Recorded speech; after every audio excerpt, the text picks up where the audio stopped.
This is Jeffrey Davis reporting for Mind Your Own Business. I'm up at Mass Challenge, and this is the first interview I've had, we'll say, with a non-traditional entrepreneur. This is BobMassie running for the Democrats for federal senator seat. And welcome, Bob. Thank you very much, Jeffrey. I hope you don't mind if I call you Bob. Not at all. It's okay. Senator-elect, we hope. We hope. Right. So why are you, someone running for office, up at Mass Challenge? Well, I think Mass Challenge offers a wonderful model that is exciting and part of the wave of the future.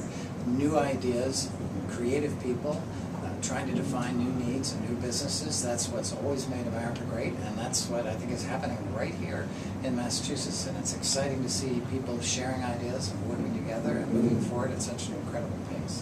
Well, you know, small business accounts for 90%, almost 90% of all job creation in America, and it seems to be a forgotten segment on a national level, but Massachusetts really seems to have somewhat of a model economy that if other states could follow, others would be doing much better. I completely agree with that. We have the kinds of institutions, educational institutions and medical institutions that create talent, and that talent then can spin off and start new businesses and so forth. And one unlimited supply that we have in the United States is imagination. I think that we are well positioned in this state to take that unlimited imagination and turn it into things that really benefit people and create jobs. So Bob, how did you get to the point where you're running for senator? What's your background? I have an unusual background. I started off as an activist, a social activist, actually as a minister 30 years ago. Got very involved in homelessness issues and poverty and prosperity questions. Ended up getting a doctorate from Harvard Business School and going on to look at the... Doctorate in what, if I could say? Doctorate in business. Okay. From Harvard Business School. Corporate strategy was the focus. And went on to look at the social consequences and impact of business, and both in terms of creating jobs, or human rights issues, labor practices, the environment, energy, all of those areas that we know business has an incredibly important role in society. So I've specialized in looking at investments and how they work and how the capital markets can change all of those effects. I was at one point the president of the largest coalition of public pension funds and environmental groups in the United States. Was very involved internationally in helping to carve out some new tools for corporations globally, and along the way began to care a lot about what was happening in Massachusetts and what was happening in the country, and so found my way into politics. So, you know, how do we find our way out of this sort of, you know, on a grassroots level, we sort of see some economic things happening here. But you see on a national level, there seems to be so much gridlock that we can't seem to get through the political malaise to get something done. This is what we hear from everyone who comes on our show. So, you know, what's your plan?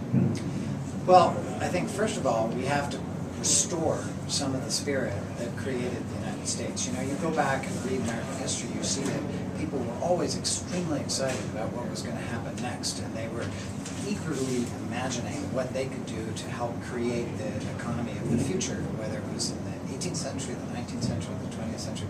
I think we've lost a bit of that. We have to really focus on all the great things that are possible, and I think that's the first step. In other words, stop bickering over the problems that we have right now and or who has short-term political advantage, and restore that sense of creativity and forward-looking quality the United States had.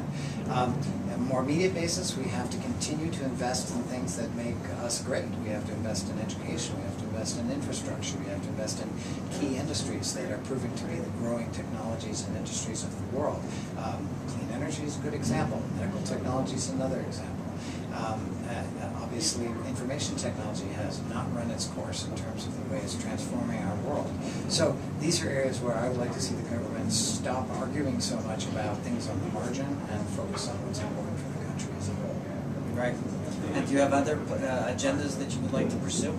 Well, I also think one of the problems that we're facing is that there's too much money pouring into politics, and a lot of it now is secret money because of various Supreme Court decisions, such as the Citizens United case.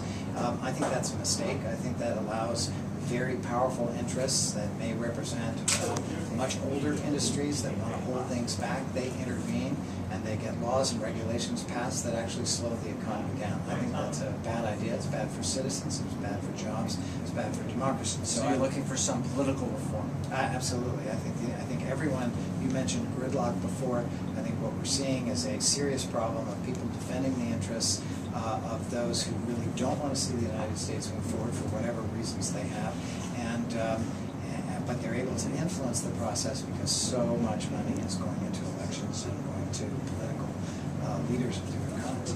Now, there seems to be, everybody labels, and it becomes convenient to label. You have 3 labels on you, which I'm sure you have to fight through. You have Harvard, you have Democrat, and you have Massachusetts. And all 3 brings to it some positive and negatives, but on a national level it can be negative, I think, for some people.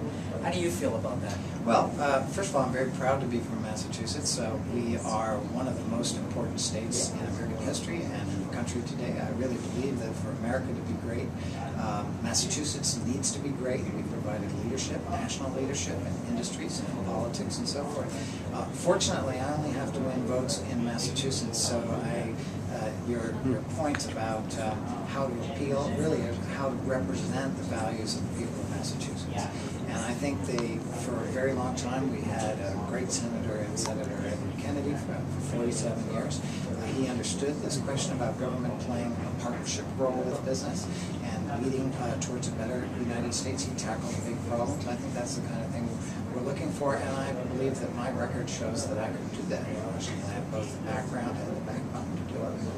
Now you've been up here for a lot of the day over Mass Challenge. Is this your first time up here? Yes, it is. I've been hearing about it for a long time, but this is a wonderful example to see it in person and get a chance to talk to the extraordinary people here. And I saw you meeting some of the entrepreneurs. What have you learned since you've been up here? Well, once again, I learned that people have exceptional ideas and that they're applying those ideas to solving problems that I had never even considered. As soon as they mention it, I realized, my gosh, that is a market, that is a market. Right. And they also are using crossover technologies and things that I might think. I was talking to one group about a new way to approach broadband. Obviously, we know that broadband is critically important, but distributing broadband and delivering it to more people and at lower cost is something that I think we're all looking for. So the creativity is what I've learned.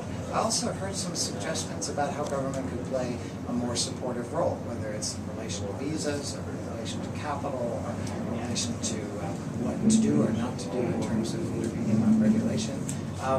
So it was very, very productive time listening to extremely dedicated and creative people. What I find interesting when I come up here is that this is the first of its kind in the country. Absolutely, yes. And let's say it's the first of its kind in the continent, because I don't hold to borders. Like, I'll even think about parts of Canada that I'm very familiar with. And it's shocking for me to think that something like this doesn't exist in every city, or even multiple places in every city. This sort of altruistic incubator that really has a formula for really seeding companies intellectually and financially to help them get their step up so that they can really get out of the community, create jobs, and really stimulate the economy.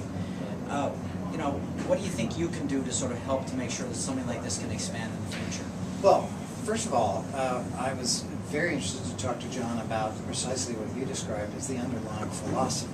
That is, that it's not about capturing value and shrinking the number of people who can contribute, but it's about opening it up to everybody who has an idea and sharing it in whatever way. That's allows the whole process of serendipity to create all kinds of new connections. So there's a philosophy and attitude of doing things that are in the best interest of everyone that I think is, frankly, is unusual in the investment world and so forth. So that's one thing. Secondly, I was surprised to hear that one could duplicate this, put a Mass Challenge Center in every state for as little as $100 million for the whole country, $2 million a state. I think that would be an overwhelmingly positive investment because, as we know, most entrepreneurs end up having to try and reproduce things on their own or in their garage or in some place where they're isolated from each other. Here is a place where people are, as the term is used here, an ecosystem where they are able to cross-fertilize and share in ways that I find completely extraordinary. In a way, like all great ideas, when you see it, you think, why didn't somebody think of it before? And why don't we see it more around the country? But now that I've seen it, I intend to talk about it quite a bit and recommend that we expand this model and replicate it all over the country. Well, Bob, I want to thank you for coming on Mind Your Own Business. And anytime you want to come and talk about business or entrepreneurship and how to help the economy, you're always a welcome guest. Thank you, Jeff. Thank you very much. Okay, take care. Thank you.